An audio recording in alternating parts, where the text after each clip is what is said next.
All right, everybody, we are back and definitely interested and happy to welcome our next guest onto the show right now. He is an undefeated welterweight prospect coming out of the United Kingdom in Tyne Ware, Sunderland, United Kingdom. To be more specific, and I'm talking about the most recent PRIZEFIGHTER welterweight winner, Mr. Glenn Foote.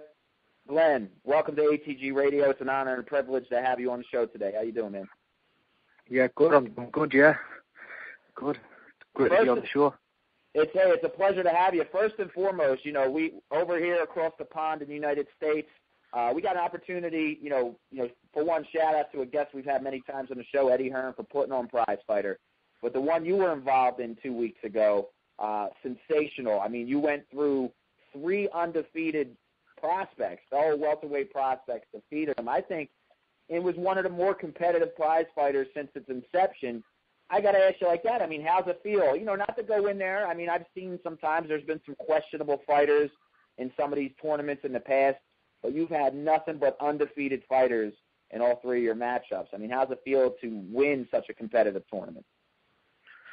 Yeah, that was a good competition where some good up-and-coming boxers. It wasn't just like journeyman who was being beat. There was a couple of good amateurs and good up-and-comers who were taking the tournament.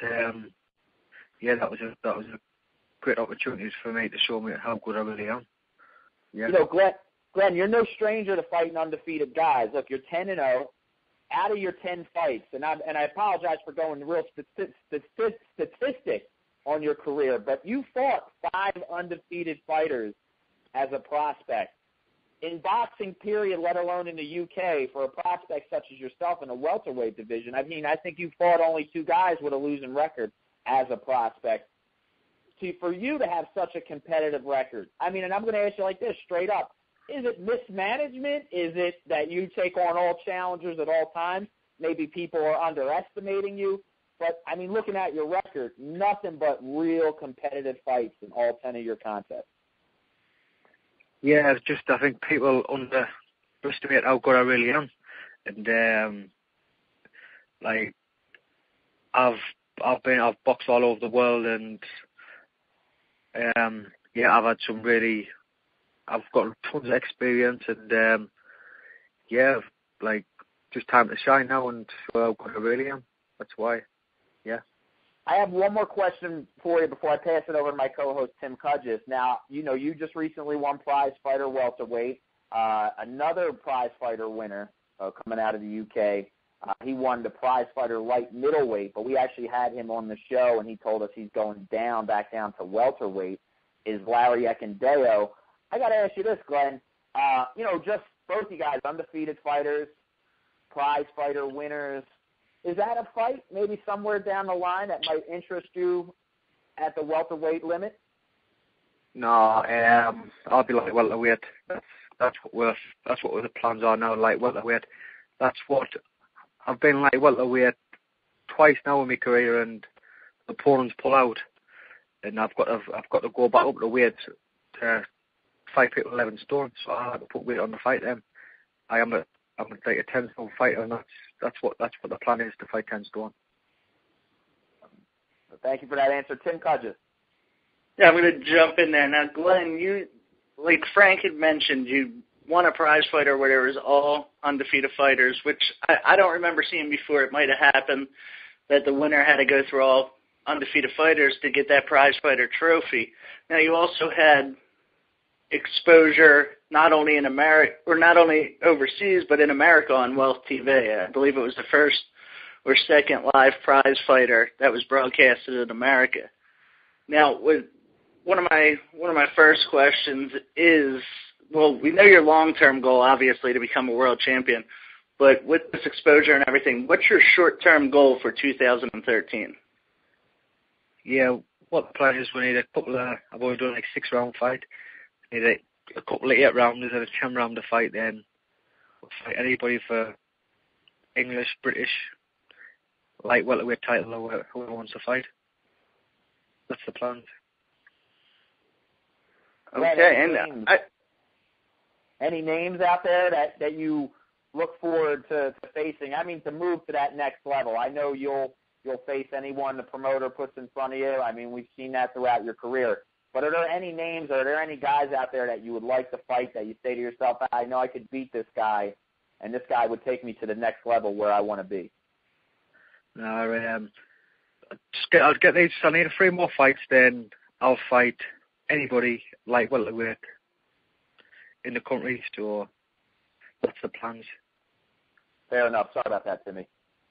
No problem. I just had another question because I wasn't sure, and I know the fans probably want to know who are you signed to over there in the UK?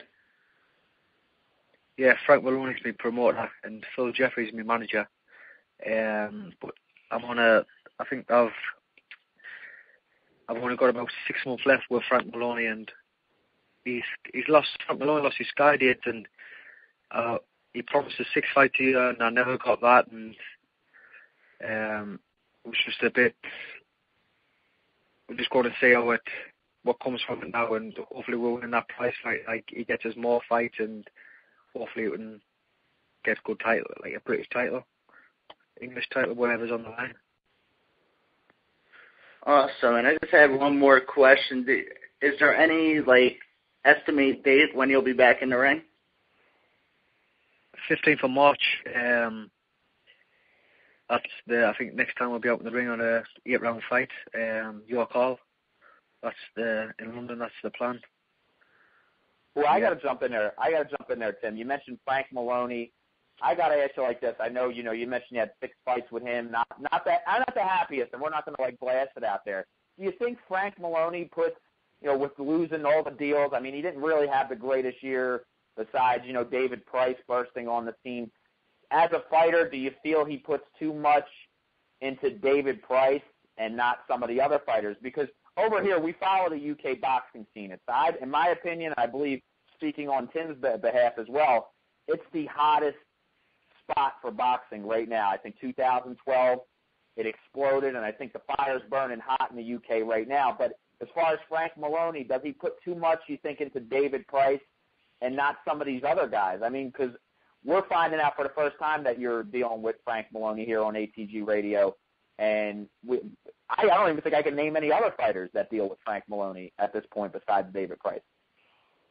Yeah, he's putting a lot into David Price. Well, David Price is a real good up-and-coming kid, and I think he'll go all the way. David Price, I think he'll be the next world champion. And yeah, he's put a lot into him, and push us back. And we haven't been doing a lot. And I posted on the David Price undercard show, and I was about to go on Saturday morning. I get a phone call saying your opponent's pulled out and you can't get a fight. So that was a bit unprofessional for me, and that's why I didn't like that. 6 weeks of training and never got the fight at the end of it. You know what, Glenn, and I hear your frustration, but you know what? In this case, you're a person who was we spoke on this earlier in the interview. You're an underestimated fighter. You went into the prize fighter. Probably, you had probably the best record in the prize fighter going in. But everybody, once again, story of your career, underestimating you. You went there, took your career in your own hands. Over here in the United States, we took notice. You're a talented, up-and-coming fighter. I think you'll be fighting for a world title, hopefully by year's end, if not 2014. I got to ask you this, Glenn, where can we find you, or are you on Twitter yet? We know a lot of the fighters are on Twitter, interacting. Yeah, I was on Facebook at the minute, but I will move to Twitter. I want to get it all set up, and hopefully we can get a good follower on Twitter. And with that, Glenn, March 15th, you mentioned your return date at York Hall in London. We're looking forward to that.